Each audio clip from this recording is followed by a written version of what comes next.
Class 11th math, chapter name है आपका बेटा समुच्चय, जिसको आप इंग्लिश में सेट कहते हैं, सेट्स। और समुच्चय के बारे में जैसा कि आप जानते हैं, समुच्चय बेटा, जो समुच्चय की परिभाषा होती है वह इस प्रकार से है कि वस्तुओं के सुपरिभाषित समूह या संग्रह को समुच्चय कहते हैं। समुच्चय आपने पिछली कक्षाओं में भी पढ़ा है, 8 में भी, 9 में भी, 10 में भी। तो आप 11th में पढ़ रहे हैं समुच्चय। तो समुच्चय की जो डिफिनीशंस है, जो परिभाषा है, वह इस प्रकार है कि वस्तुओं के सुपरिभाषित समूह या संग्रह को समुच्चय कहते हैं। समूह इट मीन्स कलेक्शन, एक तरह से आप समझें ग्रुप। जैसे कहा जाए कि जंगली जानवरों का समुच्चय, तो जंगली जानवरों का समुच्चय जैसे हमने लिखा है capital A is equal to मझले ब्रैकेट में जंगली जानवरों का समुच्चय। बेटा एक चीज आप ध्यान देंगे, समुच्चय के परिभाषा के बाद आप उसके नोटेशन पर विशेष ध्यान देंगे। तो किसी भी सेट्स को लिखने के लिए आप कैपिटल लेटर का इस्तेमाल करेंगे। जैसे capital A is equal to, और उनके अवयव को मझले ब्रैकेट में रखते हैं। ये आपका मझला ब्रैकेट है। तो हमने एक एग्जाम्पल के तौर पर लिखा है कि जंगली जानवरों का जो समुच्चय है, तो capital A is equal to मझले ब्रैकेट में हमने लिखा है जंगली जानवरों का समुच्चय। तो समुच्चय की परिभाषा है बेटा, फिर एक बार बता देते हैं आपको, वस्तुओं के सुपरिभाषित वेल डिफाइंड समूह या संग्रह। जैसा कि आप जानते हैं, हमने इसमें लिखा है जंगली जानवरों का समुच्चय। तो इस जंगली जानवरों में हम पालतू नहीं लिखेंगे। जैसे आप समझ सकते हैं, घरों में हमारे आपके बीच जो पालतू पशु होते हैं, गाय भैंस, ये सब नहीं है। जंगली जानवरों का मतलब है जैसे जंगली कुत्ता हो गया, शेर, बाघ, सब डेंजरस पशु जो हैं, तो उनको हमने इस प्रकार लिखा है capital A is equal to मझले ब्रैकेट में जंगली जानवरों का समुच्चय। नेक्स्ट एग्जांपल, जैसे capital A is equal to, हम लिखते हैं बेटा, इसको बाद में लिखना चाहिए था, बहरहाल कोई बात नहीं, हम लिखते हैं स्वरों का समुच्चय, ए ई आई ओ यू। बेटा आप ध्यान देंगे, किसी भी समुच्चय को जब हम प्रदर्शित करते हैं उसको हम सदैव कैपिटल लेटर में लिखते हैं। जैसे इस सेट का जो नाम है वह है कैपिटल ए, और उसमें जो मझला ब्रैकेट है जिसको हम मझले ब्रैकेट के अंदर रखते हैं वो अवयव है ए ई आई ओ यू। बेटा नोटेशन जो उस समुच्चय का नोटेशन है, संकेतांक है, वह इस प्रकार है, आप ध्यान देंगे। जैसा कि उस सेट को हमने, उस समुच्चय को हमने लिखा है capital A is equal to A E I O U. आप जानते हैं स्वरों का समुच्चय है, तो स्वर कितने होते हैं आपके सामने हैं। और जब हम इस सेट को लिखेंगे, इसके बराबर मझला ब्रैकेट बनाएंगे और उनके अवयवों को, उनके अवयव कहें या तत्व, एलिमेंट भी कह सकते हैं, ए इसमें कामा देकर सेपरेट करते हैं, ए के बाद ई आई ओ यू। तो ऐसा भी इसको हम लिख सकते हैं, इसमें ई ए आई ओ यू। देखिए ये दोनों एक ही चीज है। तो किसी भी सेट और समुच्चय में उस समुच्चय का जो अवयव होता है उसका क्रम महत्वहीन होता है। उसका क्रम आप चाहे जिस भी क्रम में लिखें, तो यहाँ पर जैसे हमने लिखा है ए ई आई ओ यू, एक तरह से यह क्रम में है।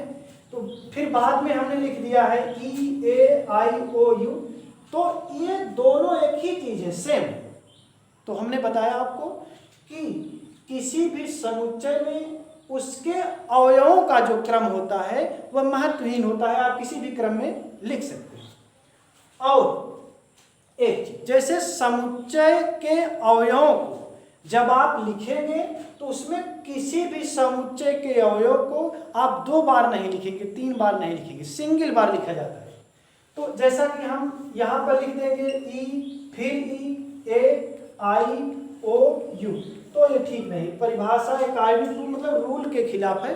तो इसको आप सिर्फ सिंगल एक बार लिखेंगे। यहाँ पर ई ही लिखना पर्याप्त है, ई कामा ई लिखना नहीं। तो जैसा कि हमने बेटा बताया, समुच्चय आप पूर्व कक्षाओं में पढ़े हैं, तो समुच्चय के बारे में आप कुछ जानते हैं, तो फिर भी यहाँ जानेंगे। हमने आपको फिर एक बार परिभाषा एक बार फिर बता रहे हैं बेटा। जैसे वस्तुओं के सुपरिभाषित समूह या संग्रह को समुच्चय कहते हैं। तो हमने यहाँ पर लिखा है सुपरिभाषित। जैसे एक तरह से आप समझें कि यह एक किसका समुच्चय है, ए। आप कह सकते हैं कि कंप्लीटली स्वरों का समुच्चय है। जैसे इसमें कोई व्यंजन नहीं है, तो दूसरा आप लिख सकते हैं इन स्वरों को छोड़ करके यदि आप लिखेंगे तो वो हो जाएगा आपका व्यंजन का समुच्चय। और आप लिख सकते हैं बी इज इक्वल टू, जैसे 1 से लेकर 5 तक नेचुरल नंबर, एक प्राकृतिक संख्या। तो 1 से बी में लिखेंगे 1 2 3 4 5 एंड 6, माना कि 6 तक लिख दिया। तो एक सुपरिभाषित है, तो आप इसको कह सकते हैं कि set B is equal to, एक मझला ब्रैकेट है भाई, उस मझले ब्रैकेट में हमने अवयवों को कहां से कहां तक लिखा है, 1 से लेकर 6 तक। तो एक नेचुरल नंबर है, कहां से भाई, 1 से लेकर 6 तक। तो इसको आप कह सकते हैं कि सेट बी एक समुच्चय है। वह समुच्चय कैसा है, 1 से लेकर 6 तक प्राकृतिक संख्याओं का समुच्चय। और भी आप लिख सकते हैं, जैसे set C is equal to, यहाँ लिखेंगे 2 4 6 8। तो C, set C is equal to 2 4 6 8। तो इसमें ये सम संख्या है, capital C is equal to 2 4 6 8। तो आप जरा ध्यान देंगे, यह एक सम संख्याओं का समुच्चय है। तो कहां से लेकर कहां तक, 2 से लेकर 8 तक, मतलब 2, 4, 6, 8। तो समुच्चय according to definition of sets, C is equal to 2 4 6 8, मतलब 2 से लेकर 8 तक सम संख्याओं का समुच्चय। तो ये भाई सेट एक सेट है, और इसमें आप अभी बहुत से टाइप पढ़ेंगे। तो ये रहा आपका एक एग्जाम्पल। नेक्स्ट एग्जाम्पल आपको बताते हैं।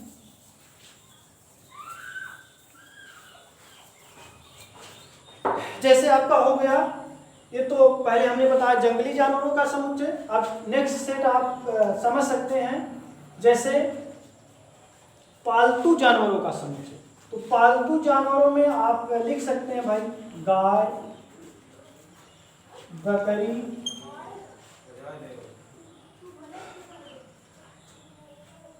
ऊंट, ये भी आप लिख सकते हैं।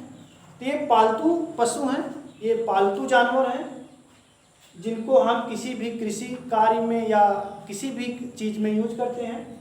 Set A is equal to, ये हो गया आपका and A is equal to आप लिख सकते हैं। Next example B is equal to, जैसे कहा जाए कि व्यंजनों का समुच्चय, व्यंजनों का समुच्चय, तो ये भी एक प्रकार का सेट हो गया, सुपरिभाषित है कि व्यंजनों का समुच्चय, it means set B is equal to व्यंजनों का समुच्चय। और इसके अतिरिक्त आप ध्यान दें, जैसे सेट सी हमने लिख दिया, यहां पर लिख दिया 5 6 7 8 9। तो हमने इसके पहले आपको बताया है क्रम महत्वहीन है इसमें, तो क्रम को आप किसी भी में लिख सकते हैं। जैसे इसको भी लिखेंगे क्या, c इज इक्वल टू जैसे 7 5 6 8 एंड 9, तो सेट सी हो गया। नेक्स्ट आप समझ सकते हैं जैसे डी इज इक्वल टू, जैसे भारत में राष्ट्रपतियों का समुच्चय, तो कितने राष्ट्रपति हैं, वर्तमान हो या जो हो, मतलब इसके पहले बन चुके हैं, आप लिख सकते हैं भारत देश के राष्ट्रपतियों का समुच्चय, देश के राष्ट्रपतियों का समुच्चय।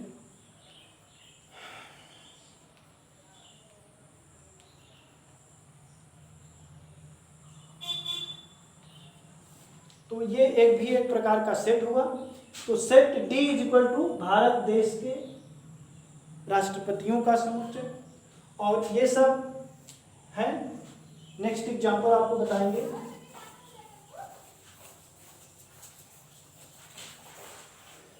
कितना मिनट भैया?